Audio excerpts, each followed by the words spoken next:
Time out, overtime, hot take, debate, penalty back, so many apps, we on the way. Unapologetic opinions, guests checking in, so I share on my social. Merch going up, my brother, he going global. Ass hold it down for the ladies, they need their own show. But be right back with it. Time out with Coach Cam, you shouldn't miss a minute, yeah. But be right back with it. Time out with Coach Cam, we shouldn't miss a minute, yeah. Hey, what's up, y'all? Welcome to another episode of Time Out with Coach Cam. I'm your host, Cam Chancellor, and there is no Ash Nicole with us today. She is a little under the weather. I hope she gets better. I did mess with her, though. I said, you know what? You're starting to use all your sick time, all your PTO, just like a person who just January 1st hit. They want to start using PTO, want to start calling in sick. No, I'm just kidding, Ash. Get better. And we will see you next week. I was excited. Yesterday was the start of our AAU basketball season. I was definitely excited to get going. Like I said, I took a break during the winter, just to kind of, refresh myself, do some things, for me personally. And, it was definitely exciting to be out there. The blood was flowing a little bit. And, we did win. Expectations have kind of raised for our group. So we are excited about that. And, it's just now starting. I told the boys, I thought, we did something, I thought we did some things well, and I thought we didn't, we did some things that was not so well. We'll continue to improve. We only had 4 practices, which is about 6 hours for us. So we will continue to improve and get better. I'm excited about that journey and that progression as well. To start the show, I do want to talk. I want to get into college hoops. I want to talk local college hoops. It's that time of year, March Madness. Very exciting. With this year, it's really no dominant team at the top. I know Kansas has been playing really well. And then you got your kind of your Cinderella story in Dayton, who's been playing really well, and we'll touch them. But to start, I was gonna start with UC. But I'm gonna start with Xavier there, Joe. I'm gonna start with Xavier. That was a tough way to lose last night. Not a buzzer beater, but a game-winning shot by Kamar Baldwin, who scored 36 last night against Xavier. I really thought that they, I thought Xavier was gonna win that game. In the second half, they made that push. They took the lead. I thought, senior night at home. That Cintas crowd to push them to a victory. I'm like, oh wow, okay, they're getting back in this thing. And big shot by Kamar Baldwin there, man. That's tough to take. And we always want to talk about our tournament chances, Xavier tournament chances and the local teams. Xavier, it's weird because they're all over the place on people's brackets. You have Joe Lenardi had them as the first 4 in, which I think now they possibly may be out. Then you have some brackets that have them in as a 9 seed comfortably. So Xavier is really, really a weird case here because I don't know exactly where they are far as, the seed line and things like that. I think Xavier, if they win a couple games in the Big East tournament, I honestly think if they get in and they win their first game, they will be okay. I think Xavier had an opportunity and they got, a lot of quadrant 1 wins. They have the opportunity for that in the Big East. That really helps them. I think Xavier's in. I'm confused of how, if people have them out. I do have them in. That's just all bias aside. I really have Xavier in the tournament. They did start at the Big East conference play very slow. I get that, and it's a total body of work. But as of late, they played well. They have a really, really good wins, especially that Seton Hall win. That's a win that carries a lot of weight. So we'll see what happens. Of course, a lot can change between now and next Sunday when we have Selection Sunday, which I hate this period. I'm not used to this. Even coming from Xavier and from UC, where we are sitting and sweating bullets this last week of the season. I don't like this feeling. I don't like it at all. Every game you're on pins and needles. You're looking at bracketology every day. I mean, I'm not used to that. Normally, I look at bracketology just to see where we're seated at, possibly where our seed line is. I'm not used to, sweating this out until the last possible day of Selection Sunday. To turn to the Bearcats, there, they had a great, I'm gonna say a great night last night because Temple had them beat all game. They took the lead the first time with like 2 or 3 minutes left to go in the game. It was our senior night as well.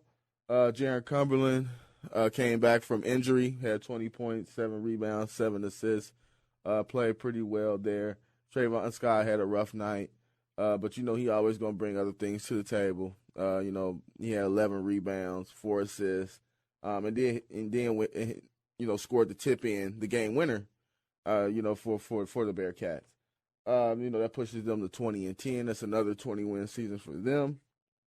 I know the fans. I really engage with the fans, especially on Twitter. It's fun to engage with them, and we banter back and forth. And a lot of UC fans think we're close to being in. I don't see that.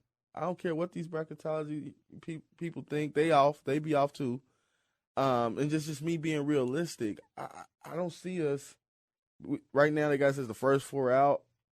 I don't think we're even that.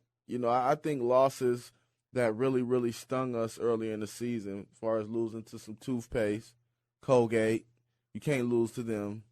You can't lose to, Bowling Green. You can't lose to Tulane. You can't lose to Central Florida on your home court. And I think this is where, the AAC, we got to find a way out of this conference. It's too many bad losses that you can take in this conference. And when we suffered 2 of them, Tulane and Central Florida, that's bad for business. That's bad for business. And then you look at the wins we got. I don't think the wins cover up some of those losses, to be quite honest with you. You look at the wins against 2 wins against Wichita State. Those are good wins. I take that. Those are good wins. You beat Memphis once. That's like, okay, Memphis was expected to be good, but they're right on the bubble line. They're probably below us as far as the bubble goes. And we beat Houston once. I don't think those wins leapfrog, a Colgate loss, a Bowling Green loss. The Tulane loss is the worst. It's the worst, and that's really the one that really probably hung us up the most out of any loss that we had. I think that the Bearcats will have to at least make it to the AAC finals for them to even, get consideration or, them for, to move up because, as the conference tournaments play out, you got to hope for a lot. You got to hope all these bubble teams lose early in the conference tournaments. You got to hope the Indianas lose early, the Texases lose early. You got to hope UCLA lose early. I'm just hoping they create a matchup where it's UC versus UCLA in the first 4. I think that'll be awesome in Dayton. Have Mick Cronin. I think it'll just create some excitement. Tournament, they like storylines, like to try to match people up in the second round. If this team win, if that team win, that kind of stuff like that. They like to do that. And I think it will be a madhouse in Dayton if you chose UCLA versus UC in that first 4. I think that would be great. Mick Cronin would probably want to stick it back to us, and we want to, give him something to, take back to UCLA with. So that would be interesting for sure. Now I'm going to get to the wild card team, Dayton. A lot of people high on Dayton. Rightfully so, 29-2. I think they have the best college basketball player right now in Obi Toppin. The Flyers go into their half-court offense. Good job by George Washington in getting back in transition, stopping the GW fast break. Seems like a human highlight reel every time they step on the court. He's doing something amazing. I am very, very impressed with how Dayton plays. And you know what? I'm excited the way Dayton plays because you know why? It took him a couple years, but Anthony Grant got his system in place. Can you tell me who coached under Anthony Grant, under those Final Four VCU teams? Well, one of those deep run VCU teams for Anthony Grant? John Brandon. And they got a similar system, a similar style. And that's what excites me is that, hey, if we can get a system in place like that in the AAC, maybe we could be like a team that's 29-2, 29-3, in the tournament. But however, I hate to say it. I like to bring the doom and gloom. I think Dayton go out early. And this is why. The Atlantic 10 don't give you much challenge during the regular season. So when it's time for you to be in a close ball game, tournament on the line, it's do or die, win or go home. I know for a fact in those tournament games, it's still college kids at the end of the day. Get a little nervous. Shots stop falling. Rim seem like it get a little smaller. Get a little nervous. I depending on the matchup, I can see Dayton a second round exit. I can. I just can. You get it, especially they need to win the 18 tournament to lock up a 1 seed. But still, like, imagine. Okay, say hypothetically speaking, and I'm not dissing Dayton by any means. They are a really good basketball team. I like Anthony Grant as a coach, and like I said, I love Obi Toppin. However, say they get matched up hypothetically second round with the Florida. Who you got? Realistically, this is a Florida team that's been battle tested in the SEC. They done played the Kentucky. They done played the Auburns. They done did this LSU's. They done twice. I'm just saying, it's something about being battle tested. This Dayton team reminds me of the year where Xavier was the number 1 seed and UC was the number 2 seed, and they lost in the same arena, the same night in Nashville. Upset. I can see it happening. And like I said, you can't cruise through a tournament. Through a conference season. You talk about 12. I take about 18 games, 19 games of your season. For the most part, you just cruise through. There wasn't much adversity there. I think it was one game where they went to overtime and they pulled it out. It was against St. Louis. I said, there's no adversity. No adversity at all. And that plays a part when it comes to the tournament. You down 5, 4 minutes left. How you going to react? You ain't been in that position that many times. I'm just saying. Like I said, I don't want to sound like a hater on Dayton. I like Dayton. Like I said, I love Obi Toppin.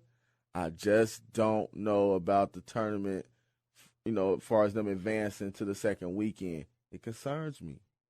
You get somebody, one of them SEC teams, one of those ACC teams, 9 seeds, and they get in there, second round. I got my money on one of them 9 seeds. I really do. Just depends on matchups. That's why I'm anxious to see the bracket. Because people ask me, who your Final Four? I'll be like, I don't know. I don't see the bracket. I might pick all 14. It might be in the same bracket. I don't know. I got to see the bracket first. But it's an exciting time. It's March Madness. We know UC Xavier fans are going to be sweating till Selection Sunday, depending on how the conference tournament plays out. Dayton, they're safely in. Their fans are ecstatic. Just relax, though, because it could be heartbreaking. Have a great season like this, number 3 team in the nation. They don't get a number 1 seed, but still, I don't see them advancing to the second weekend. All right, coming up next, we will have our second segment, NBA News, right after the timeout.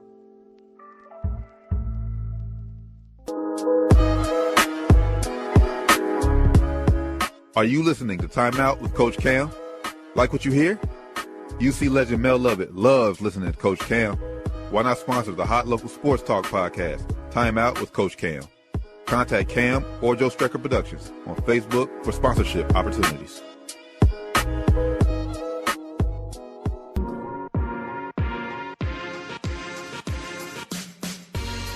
Yes, we are back from the time out.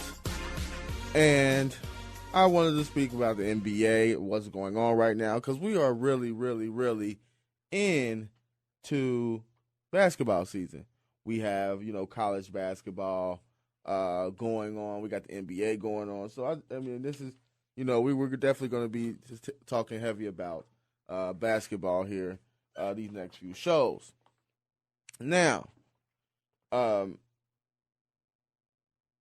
what came out as news is Giannis Antetokounmpo will have an MRI on his knees, just precautionary, they say.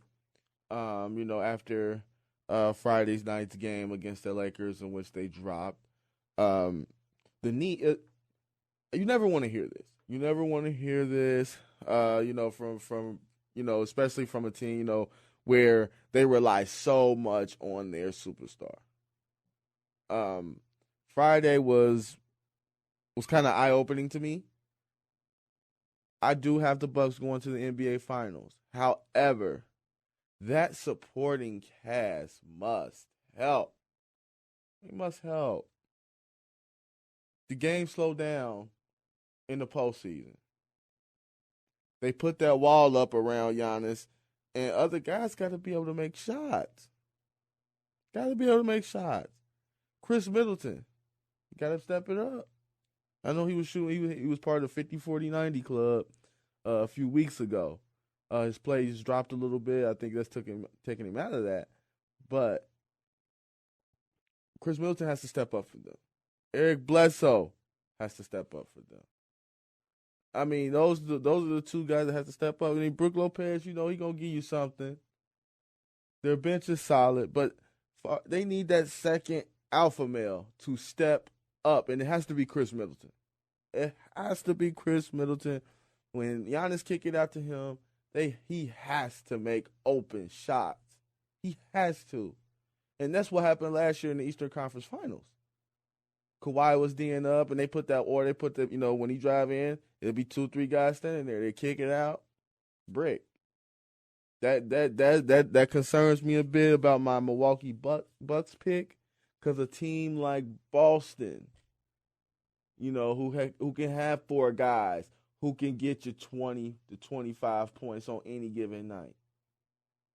That does concern me. That does concern me. But I like Giannis. I believe they will be there. I still think he's the MVP even after Friday night. I know LeBron showed out. He did. He showed out. He did his thing. No hatred there, and was the youngest player to reach 34,000 points. I still think the Bucks will get there. I still have a Bucks and Clippers finals, but that second person is gonna have to step up. The game slows down in the postseason. It's a half court game, so it's not gonna be getting up and down the floor. Often, like the Bucks like to do, and get Giannis out on fast breaks, and him dunking on people. It's gonna be a half court game, and if you keep Giannis in the half court, it does show sometimes. He can be limited in his bag, as far as his arsenal of moves. I think he does need to, work with Hakeem Olajuwon in the offseason. I think that will help him an immense deal with his back to the basket game, and his footwork and things like that. I think he needs to work with Hakeem. He needs to call Hakeem in the offseason. But the MRI on Giannis Antetokounmpo, that's not good. You don't never want to hear that. Hopefully he's all right, and like I said, it's just precautionary reasons. Moving on, the Golden State Warriors ain't slick. They ain't slick at all. They ain't slick at all. Everybody want to count them out now. Everybody count out the way they done. Everybody just done kind of forgot about them. Guess what? Next year they're gonna be right back where they were. They're gonna be right back where they're gonna be one of the West top 3 teams. And the reason why I say that is this. Okay, Steph Curry got injured, game 3, game 4. He's been out since just now recently. He just came back the other night. They traded for Wiggins. They got the first round pick. They got a couple first round picks now. I'm hearing that if the Bucks do not win this title, they're going to offer Andrew Wiggins a first-round pick and some pieces for Giannis. Come on now, dog. Come on, man. And that pick is going to be a lottery pick, a top 10 pick. Man, look. I'm telling you. Y'all thought y'all was mad at the Warriors when they got KD? Y'all really going to be mad if they pull off this and get Giannis. And remember, after the game, Warriors and Bucks, Steph Curry was talking to Giannis after the game. It almost looked like he caught him saying, come on, man. Like, come on with us. Steph Curry is a heck of a recruiter, by the way. So let's not get it twisted. He's a selfless superstar, so he's easy to play with. He don't mind sharing that spotlight. He just wants the rings. So you pair him with Clay, Draymond, and you got Giannis? Man, that's not fair. That's not fair. Even if you want to move Draymond too, I'll package Draymond on up. I think Draymond is highly, highly overrated. Highly overrated. Don't get me wrong. It's always room in the NBA for your glue guys. You know, but for to me, Draymond Green is a glorified garbage man. That's it. He's a glorified garbage man. He's a good defender. He's a good defender. But don't sit up here and tell me. Now, him and Charles Barkley got into it. And he said that Charles Barkley can't sit at the same table as him because of the ring. I'm a ring guy too, but come on, bro. Come on, bro. Don't do this. Chuck is better than you on his worst day. I don't see how it ends well if Draymond Green guard Charles Barkley. I don't see that ending well. Charles Barkley can push the ball coast to coast. He can step out and shoot it. He can back you down in the post. I mean, come on, man. Have some respect. But the Warriors ain't slick. They got a monster trade coming. They got the capital to do it in picks. Wiggins is just a little dangling piece for them to match up money-wise with somebody. They ain't slick. They will get another piece, and they'll be right back at it next year. James Harden. Quadruple double. 30 points, 10 rebounds, 14 assists, and 10 turnovers. Harden weaves and scores. And you see, that wasn't quick. His 10th turnover, which would give him a dubious. But there it is! Oh my goodness, 10 turnovers for James Harden! A quadruple double! Man, the Rockets, man, I'm telling you, the Rockets. I told you earlier, Rockets, they that fake Gucci bag. I'm telling you, from fake Gucci bag from Chinatown in New York. They take you in the back. Come on, we got you. We got you.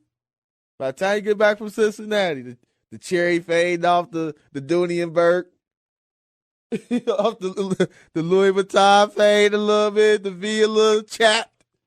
You know what I'm talking about, y'all. Y'all know what I'm talking about by the time we get home. You like, dang. Wasting my little 40. But that's the Rockets.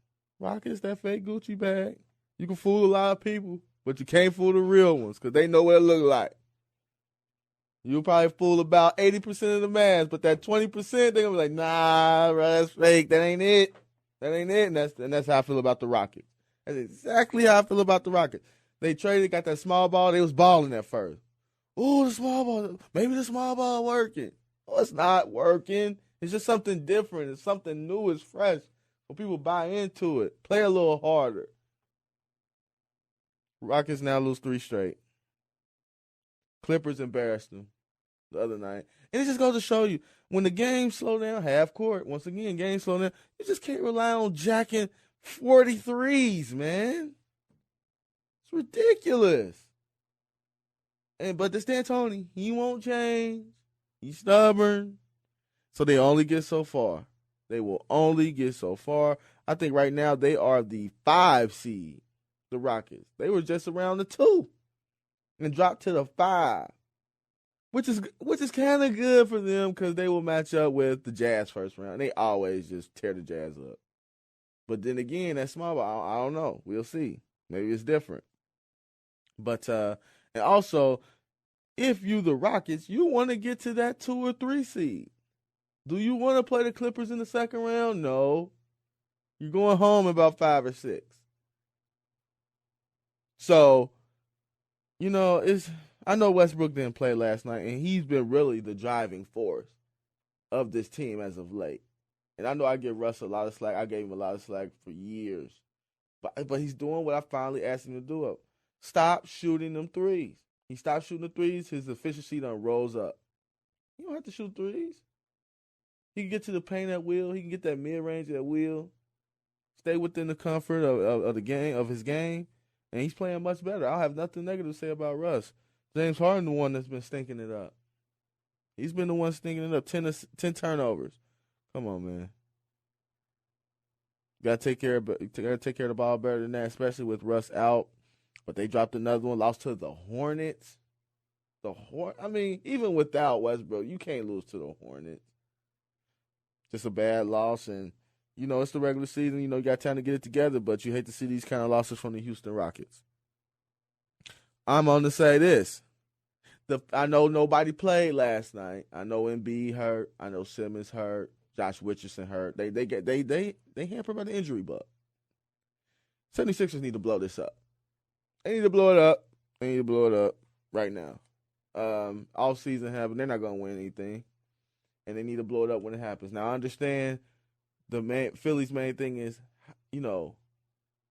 it's rare to get 2 stars together like this, that young at this age. It is. But they both got the same skill set. For the most part. We all know Ben Simmons can't shoot at all outside of the paint.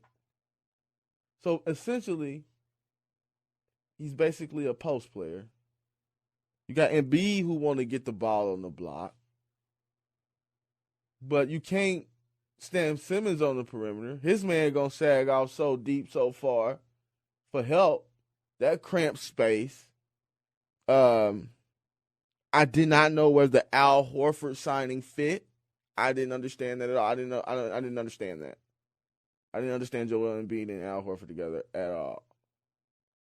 Like, these are not good enough three-point shooters to stretch the defense, to spread out the defense. Yeah, they can hit them, but we still going to sag off of them a little bit. Of course we are. I would as a coach. Brett Brown.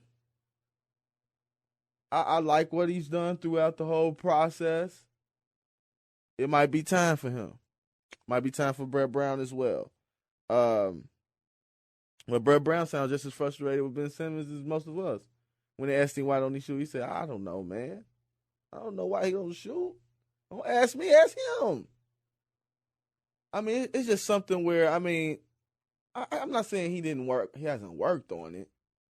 But you would think after you didn't play your whole first year, wouldn't you be taking jump shots? Especially when you can't play? After you had a knee ailment too? So you really ain't doing work on the jumper. Strength and jump shot. I don't know. I'll be thinking sometimes, maybe these cats get too strong, they can't shoot. Like, I don't know. I don't get it. But Sixers might need to blow this up. Because they're not going nowhere this year. And they're just wasting time. They need to blow it up. Pick who they going to build around. Simmons or Embiid. Trade the other. Get capital. And start to, I ain't going to say rebuild, but retool. You can retool with them. They'll still be a playoff team. But they got a lot of money strapped up in the people like Tobias Harris, Al Horford. Like, just, well, I don't know what they're going to do with that, but they need to figure out something in Philly. All right, last one here. Clippers and Lakers, 3:30 today. Big game. Clippers have already started off with the first 2 wins of the series. I think the Clippers win again today. I think they win again today. I just think they're the better team. It's nothing. I know you're going, here you go, hating on Lakers, hating on. This has nothing to do with hate or anything like that. I just really feel the Clippers have the better roster. I feel like they have the better coach. And I just feel like they match up with the Lakers very, very, very well.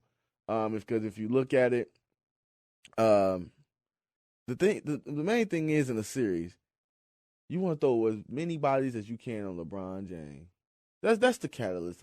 I know AD will drop his 30, but the catalyst is LeBron. And just all the bodies they can throw at him. You could throw Paul George at him. You could throw Kawhi at him. Now you can throw Morris at him. You can throw Beverly at him.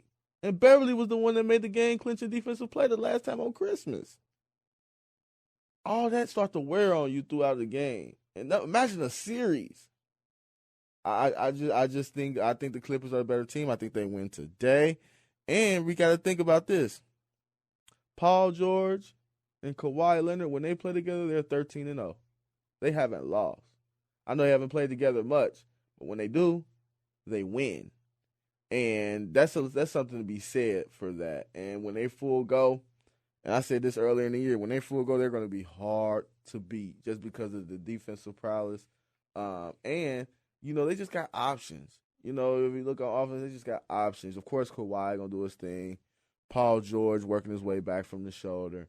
Then you got people like Lou Williams who can come off the bench, can give you 20. Montrezl Harrell can come off the bench and give you 20.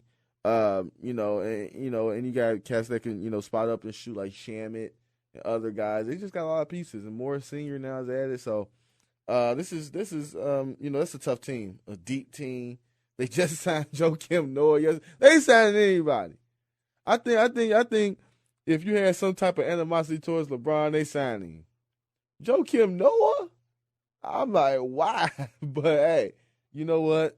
It's to win a championship, and if it's a piece that you feel like that can help you, especially defensively, I think they could use possibly a defensive big man outside of Zubac. So I think that, I don't know how much minutes Joakim will play if he play any at all, but veteran leadership, it don't hurt. If he doesn't do well, you cut him. It's that simple. So I do think the Clippers win again today. I think they go up 3-0 in the season series. And I look for Kawhi Leonard to have another big game. All right. Coming up next, we will have our quick hot takes right after the timeout. Quick hot takes.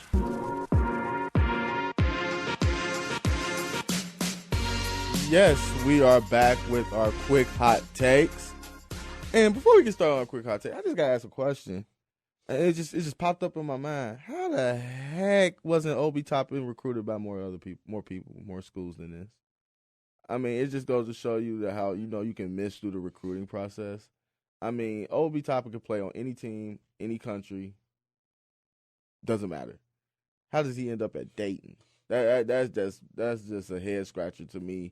That goes to show you sometimes these coaches follow the rankings and don't look at the player themselves. Because you see this a lot. Dame Lillard at Weber State, like, come on, so many misses. It just popped up in my head. I'm sorry about that. I just had to really think about that. Like, how did Obi Toppin end up at Dayton? This is a dude that's on fast break going between the legs to finish dunks. Like, I don't understand how a talent like that ends up there. But hey, that's the landscape of college basketball. That's why it's parody. That's why I love it. Now, for our quick hot takes, now it's coming out that some owners hope the new CBA agreement fails. They hope that it fails because they feel like they're giving up too much money on the economic side. It goes up from 47% to 48.5% as far as player revenue sharing. If that's close to 50-50. That's real close to that 50-50 split, which the owners was really trying to deviate from. So it's getting closer and closer. Some of the other things as far as the new CBA. It really helps the marginal players. It helps the players who are young or maybe not as good. And you have to realize the top players are coming out like, no, don't sign this. Come on, y'all. It's only think about it. The superstars, only a handful of y'all compared to the rest of the NFL. There's, of course you have your Mahomes that's going to get paid $200+ million. You have, those type players. But for every Patrick Mahomes that's getting $200 million. There's hundreds that's getting $300,000. Those guys looking at the increase, shoot, I could get $675,000 for being, a marginal free agent, minimum wage. They like, I'm down with that. That's almost close to $1 million. Almost close to $250,000. So they take it. Also, some of the things, of course, the 18-game regular season. I don't even think that's a big deal to the players as much as they say it is. The players are like, 18 games, 18. Okay. If there is an 18th game, you're going to be compensated for it. And another thing is practice squad numbers go up to 14. You have instead of 46 players, you get 48 players on game day. So those things, are different for the CBA. I think this vote's gonna pass. I think the vote's gonna pass. Owners are not trying to miss games, not the majority of them. Majority of these players aren't trying to miss games. Because just to be honest, everybody's not safe, not smart with their money. They need those game checks.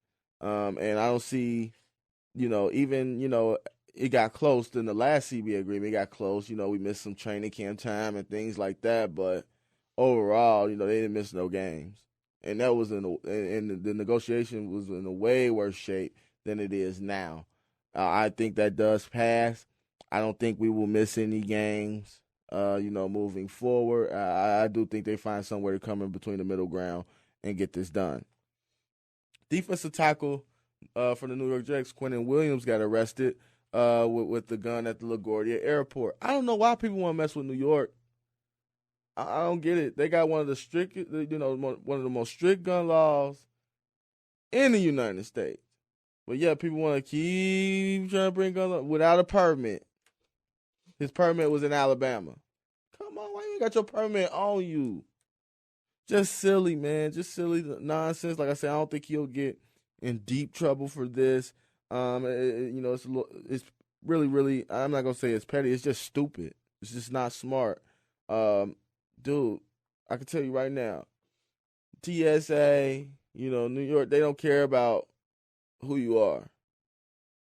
You see that gun, and it's not, you don't have your permit, it's over. They're gonna arrest you. I hope he gets out of this, a good young player for the Jets. But I'm wondering if the Jets becoming one of these lost teams here, like where you go to die. The Jets are working on that. They're working on that. A team like, and that's what kills me. You come out and say, we ruin quarterbacks, right? The Bengals ruin quarterbacks. What the hell happened to Mark Sanchez? Did they ruin him? Because he started off winning. All of a sudden, butt fumble, that's what we know him as. Sam Darnold had a lot of promise. Took huge steps back year 2. Are they on the verge of ruining him? All of their top players eventually want out of there. I don't know, man. The Jets are becoming, Bengal-like. As far as just like, going to places you just, that's it. That's it for you. The Jets becoming that place. I mean, even, their draft picks just get lost in the shuffle. Leonard Williams was supposed to be good. He's kind of like lost in the shuffle. He gets in, has his issues. So, Jets, man, they in bad shape. I was shocked to hear this from Quinnen Williams just because he doesn't come across that way. But hopefully it's something that he can get it together and turn it and get his career right, because I think he could be a very talented defensive tackle and one of the best in the league if he puts it all together.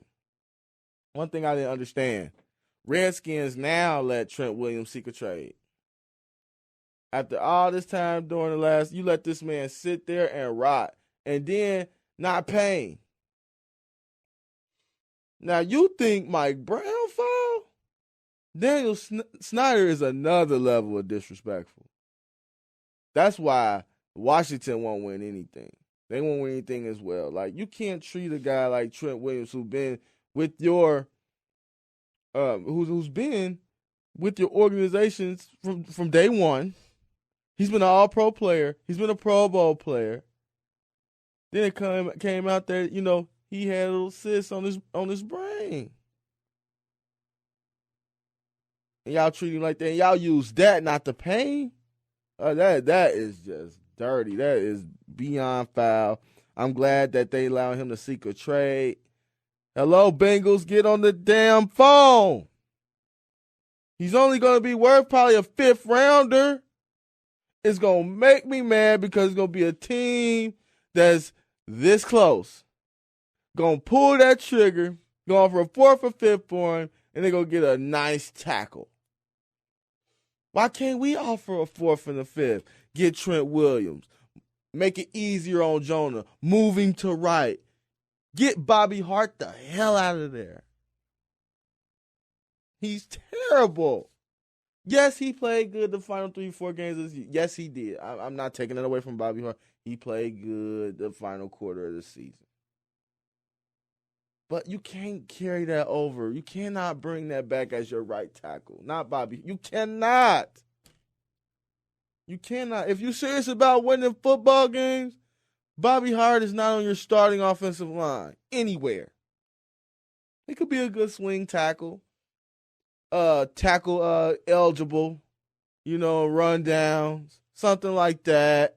He get some snaps. But him starting and being your right tackle, that's a no-go. That's a no-go if you're trying to win. I don't know. I don't know if he could play guard or anything. I don't know. But him as your right tackle can't happen. Can't happen. Bengals, if the Redskins are really serious about Trent Williams seeking a trade, we need to offer a 4th or 5th round pick. We need to get on the phone with them right away. Austin Eckler signed a 4-year, $24.5 million deal, $15 million guaranteed. Reason why I'm talking about this is because this is kind of the deal that hopefully we could get Joe Mixon for. That's around the Joe Mixon range right there. Just because of numbers, you got to look at the numbers. He hasn't been in the top tier, but he's been like right there, probably about a top 10 running back as far as numbers go. So this is the kind of deal that you're looking for in Joe Mixon. Most running backs, I would say no, don't sign him. But with Joe Mixon, he's still only 23 years old, very young. This rookie year, we didn't run him as much as we should, so I think he's relatively fresh. I think you do sign back Joe Mixon. You give Joe Burrow a security blanket where we know we can hand it off, 20 times and be effective and help him out. I don't see any way where you don't bring Joe Mixon back. We need his energy right now where you're a 2-14 team, but he's nothing but positivity all the time. I think you need that. And I think he's really, really inserted himself as a leader for the Cincinnati Bengals, especially as we start to flip the page and start to hand the reins over to some of the younger guys. I think Joe, you have to look at Joe Mixon as a leader and one of the captains on the team. I think it's definitely important that we lock him up and sign him long term. Tom Brady said he's going to let the process work out. He's going to let the process go. He want to be courted in free agency. I don't blame him. He's never had this before. Let him be courted in free agency. I still don't think he goes anywhere. I mean, and if he does, it'll be like when when Joe Montana left the 49ers to go to the Chiefs. It'll be something like that. Be okay. 9-7-ish, 10-6, maybe get you to the playoff. We won't move the needle too much. He's 42, y'all. He can't uplift a marginal cast anymore. He needs the pieces around him. He's not going to win you a ring like he did in the past with your Deion Branches, David Givens, and all. Those days are over. And they tried that this year, and it showed. It showed big time. So I do think Tom Brady's just kind of scaring them a little bit. He want to see what they do. He want to see if they can add some pieces, some receivers, and things like that before he come back. But I think Tom Brady, when it's all said and done, will be a New England Patriot. Last but not least here, Patrick Mahomes came out this week and said he just now learned how to read defenses. Can you believe this? So you telling me the guy last year that threw for 50 touchdown passes didn't know how to read defenses? Man, he said he didn't learn how to read defenses really until when he came back from injury. A few games after, like towards the middle of the year, he started like, okay, now you know what defense is. Scary. It's a scary sight. You talk about a guy that was making plays just fully off instinct. Now he can read and make plays with his instincts. And he has just an uncanny arm. Can throw it from different angles. No look. There's not a throw on the field that he can't make. I know I don't like to crown people, great early in their career like that because so many things can happen. But this is greatness we about to watch here. This is greatness we about to watch here. He is next up. I'm not saying he's going to beat Tom Brady and get 6, but I don't think this is the only ring we see from Patrick Mahomes. I really don't. But I will say this. Once he gets signed to that $200+ million, he's going to have to win quick. He's going to have to win quick, and this is why a lot, when you pay somebody that much money, you lose a lot of pieces around them. You lose a lot of pieces around them. You lose that defense. You lose that target. You know what I mean? Because right now, you're looking at Sammy Watkins, most likely not returning. So they got to fill that spot, which I think they will, which is great because the receiver class is so deep this year. I think they do fill that spot.